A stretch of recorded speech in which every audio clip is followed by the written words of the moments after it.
Good afternoon, my dear students.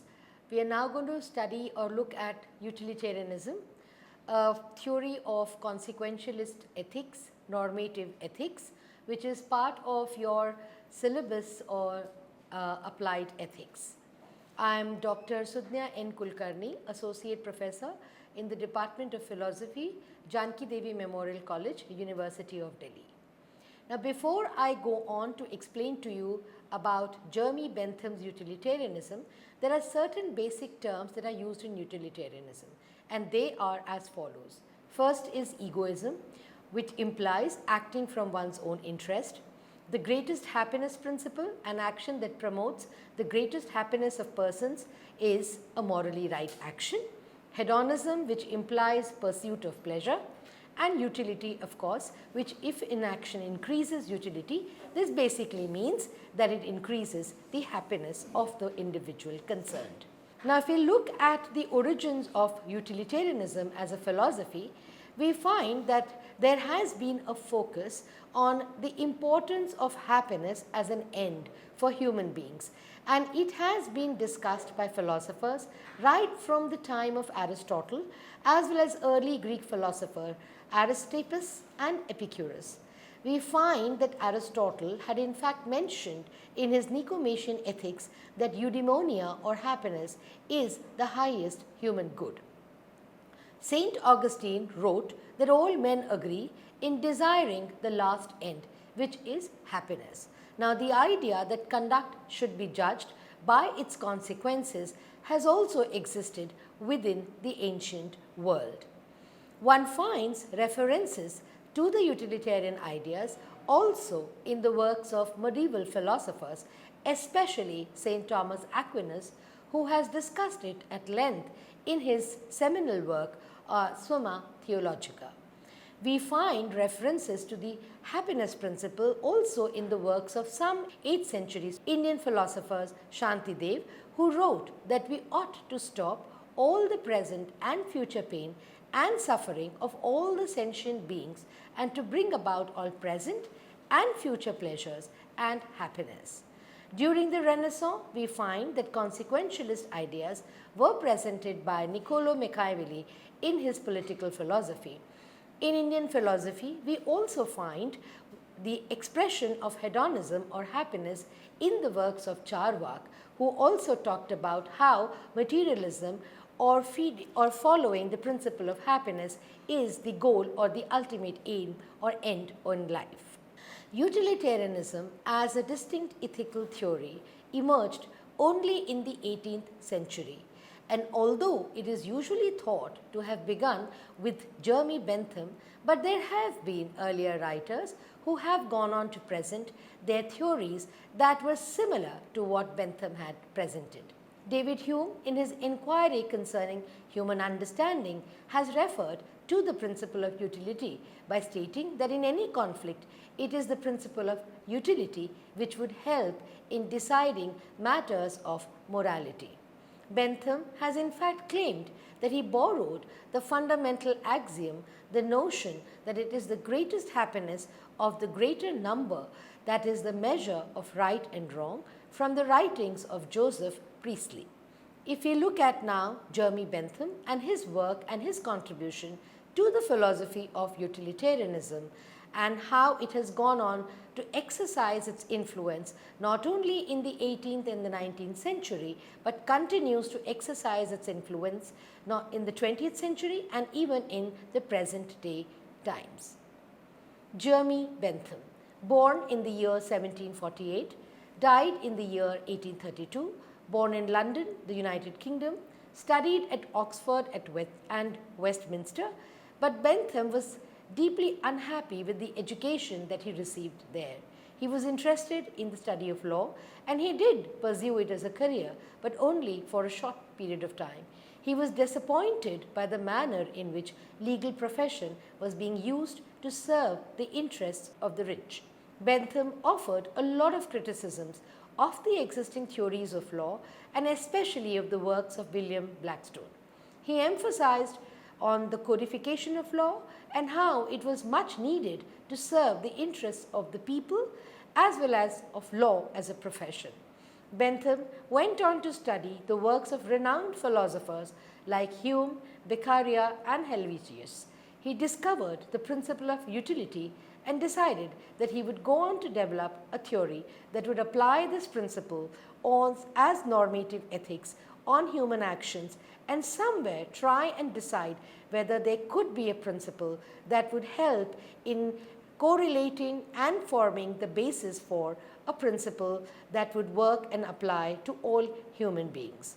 In reading Hume's Treatise of Human Nature, which was published in the year 1739 to 40, Bentham declared that all social inquiry, and in that Hume had declared that all social inquiry should be based on the experimental method of reasoning.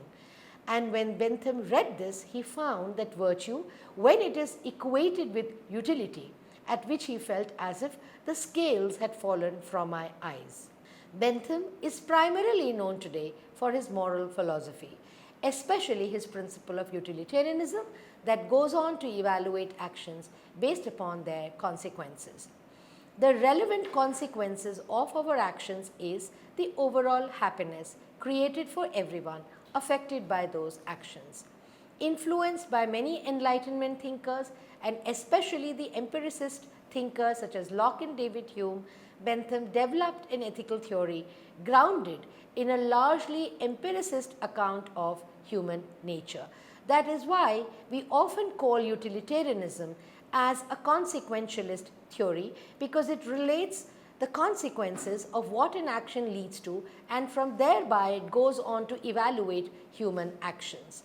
Bentham held a hedonistic account of both motivation and value, according to which what is fundamentally valuable and what ultimately motivates us is pleasure and the absence of pain.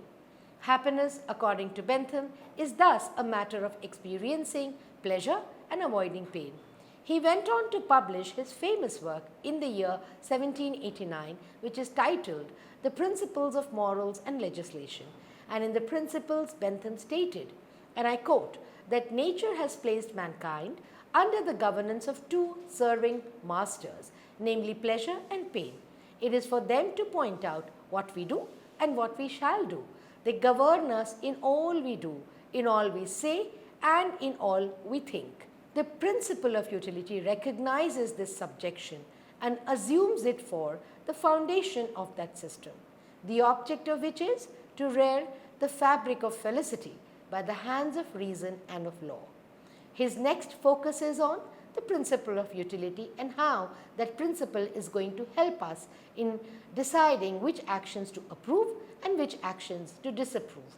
And he states, by the principle of utility is meant that principle which approves or disapproves of every action whatsoever, according to the tendency it appears to have to augment or diminish the happiness of the party whose interest is in question, or what is the same thing, in other words, to promote or to oppose that happiness.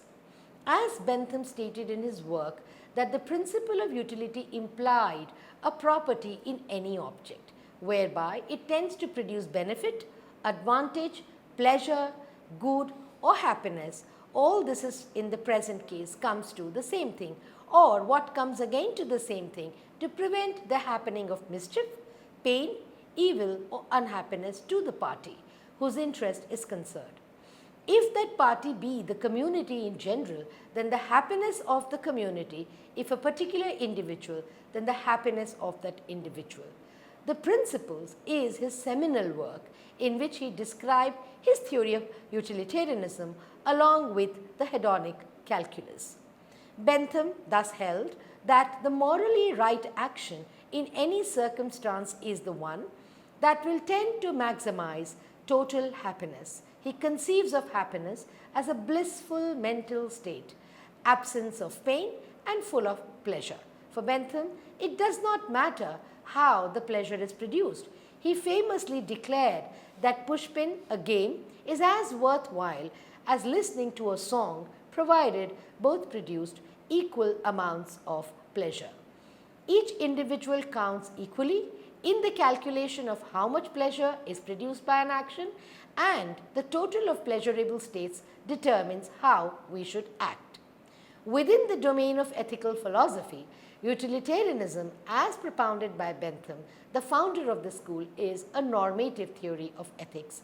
Further, as I have stated earlier, it's a consequentialist theory, as the validity of moral actions is dependent on their results. Bentham stated clearly that the duty of a statesman is to promote the overall happiness of the individuals. In his work, Introduction to Principles of Morals and Legislation, he states clearly in the 3rd chapter, it has been shown that the happiness of the individuals of whom a community is composed, that is their pleasure and their security, is the end and the sole end which the legislator ought to have in view. The sole standard in conformity to which each individual ought, as far as depends upon the legislator, to be made to fashion his behavior. But whether it be this or anything else that is to be done, there is nothing by which a man can ultimately be made to do. But what would be the basic principle? That would either be pain or pleasure. Having taken a general view of these two grand objects, namely pleasure and pain, in the character of final causes, it will be necessary to take a view of pleasure and pain itself. Thus, we find that for Bentham, the ultimate source for all actions was pain and pleasure. In chapter 4 of the Principles, Bentham examines the method by which pleasure could be measured. And he goes on to introduce the hedonic calculus, which would measure the intensity of both pleasures and pain. Pleasures then and avoidance of pains are the ends that the legislator has in view. It behoves him, therefore, to understand their value. Pleasures and pains are the instruments he has to work with. The value of a pleasure or pain considered by itself is to be measured by these 4 factors. The 4 factors are essential in assessing the degree of pleasure and pain. And I quote, "To a number of persons with reference to each of whom to the value of pleasure or pain is considered, it will be greater or less according to 7 circumstances. And they are its intensity, that is the intensity of the pleasure, its duration, its uncertainty or uncertainty, its propinquity or remoteness, its fecundity, its purity, and of course one other, to wit, its extent, that is the number of persons to whom it goes on to apply or extends, or those who are affected by it." Thus, for Bentham, pleasures could be calculated according to these 7 criteria as mentioned in the hedonic calculus. You find a picture of the hedonic calculus, which is also termed as the philosophic calculus, for an easy understanding of how Bentham has gone on to measure pleasure, which has all of these 7 factors. The hedonic calculus is one of the central ideas of Bentham's act utilitarianism. He has created it by combining hedonism, which is the pursuit of pleasure, and avoidance of pain, and democracy, which is of course a majority rule. This calculus consists of 7 parts: intensity, which is simply how intense the pleasure of an act will be; duration, how long the pleasure is going to last; certainty, if we can guarantee that pleasure will arise from the action; fecundity, whether or not the pleasure will continue to be pleasurable if the act is repeated; propinquity, how far away the pleasure is in terms of physical space or time; purity, how pure the action is that is going to lead to a pleasurable act; and extent, how many people are going to be impacted or affected by that action. Now, if we look at the summary of Bentham's philosophy, we find, thus for Bentham, the morally right action in any circumstance is the one that will tend to maximize the total happiness. He conceives of happiness as a blissful state, pleasure and absence of pain. The more of this is there in the world, the better it is. For Bentham, the production of pleasure is of greater significance rather than how it is produced. Each individual counts equally in the calculation of how much pleasure is produced by an action, and the sum total determines how we ought to act. Now we look at the criticism of Bentham's version of utilitarianism.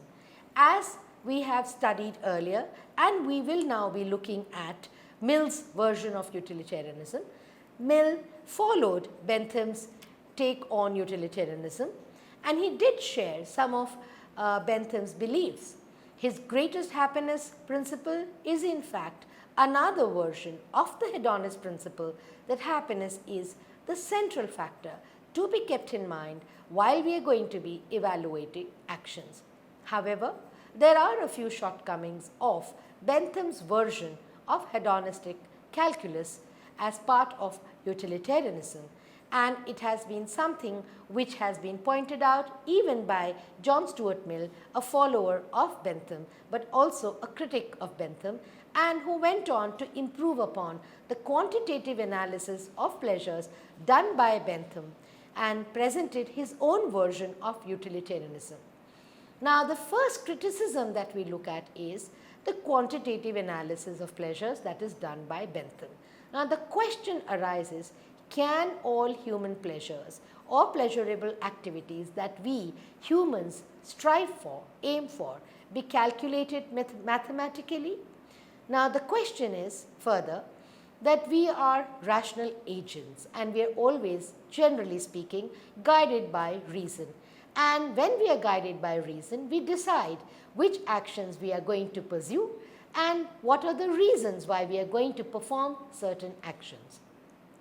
Now, if Bentham is going to state that pleasure and avoidance of pain are the two primary criteria and the sole criteria that motivate humans towards performing actions, then it leads to a very simplistic interpretation of human capacities. The reason being, pleasure and pain are not the only two criteria that lead humans to perform actions. There are many more criteria or reasons why humans go on to perform certain actions. Further, what may be a happiness or pleasurable activity for me may not be a pleasurable activity for you. And how are we going to compute mathematically using a term addition or 2 plus 2 4 to calculate and get a sum of pleasurable activities and decide that these are the actions that we should tell humans to pursue because they lead to a maximum happiness of a maximum number of people. This philosophy of Bentham has been criticized as the philosophy of swine. The reason being, he ignored the subtle pleasures of life which cannot be quantified.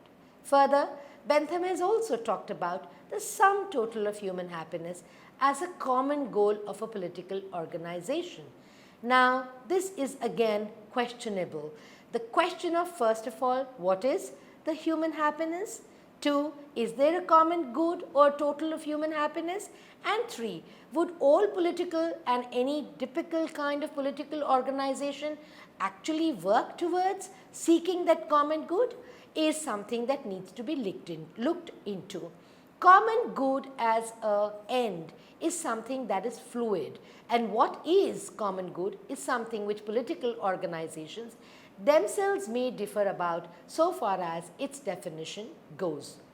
The question then arises, how does one arrive at the sum total of human happiness? As we know, happiness is an experience that cannot be quantified and calculated.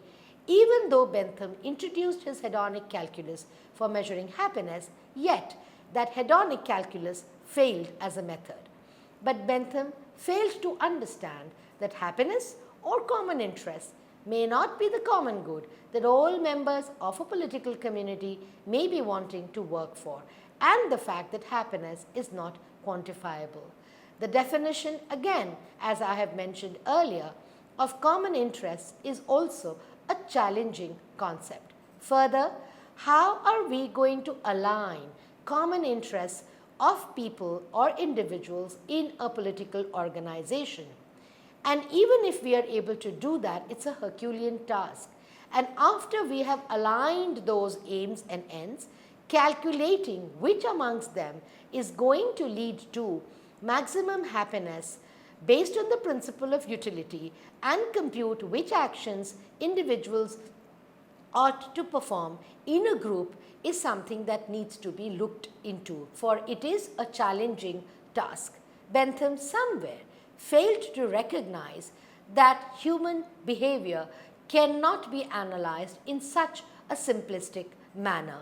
It is not just pleasure and pain that human beings are motivated by. Individual interests are so varied that bringing them on the same page is a problematic task. Further, even if one is able to align these interests, there would still be the ever-present challenge of how are we going to compound them and make them work to serve the best interests of the community. Bentham failed to offer some sort of method for combining individuals' interests. He failed to offer some sort of concrete value for abstract things as well as for intellectual pleasures. Thus, he failed to recognize the fact that the interests of the community may not be aligned. The 7 steps of the hedonic calculus no doubt present a method, according to Bentham, of calculating happiness and evaluating which actions need to be done. The method is not as simple as Bentham had imagined it to be.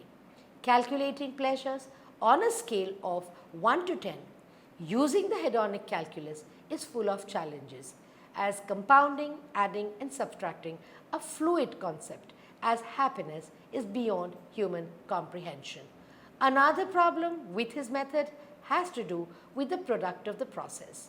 Bentham says that after all the values of pleasure and pain have been summed up, if the balance is on the side of pleasure, the act then is a good action and everyone ought to pursue it.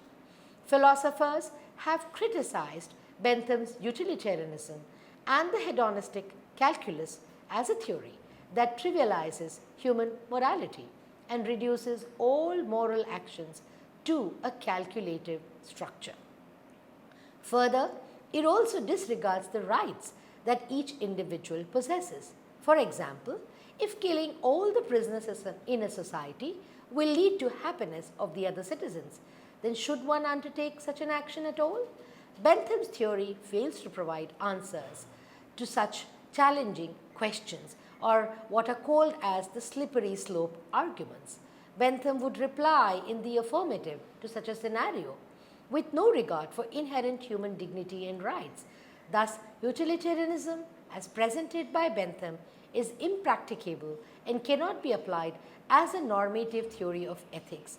Bentham, no doubt, tried to combine his principle of utility along with his legal studies or his concept of philosophy of law, and thought of providing a principle on which a moral philosophy which could be applied, a principle of normative ethics which would help in evaluating human actions, would probably be presented. However, we must appreciate the fact that Bentham in the 18th century went on to present such a theory of utilitarianism.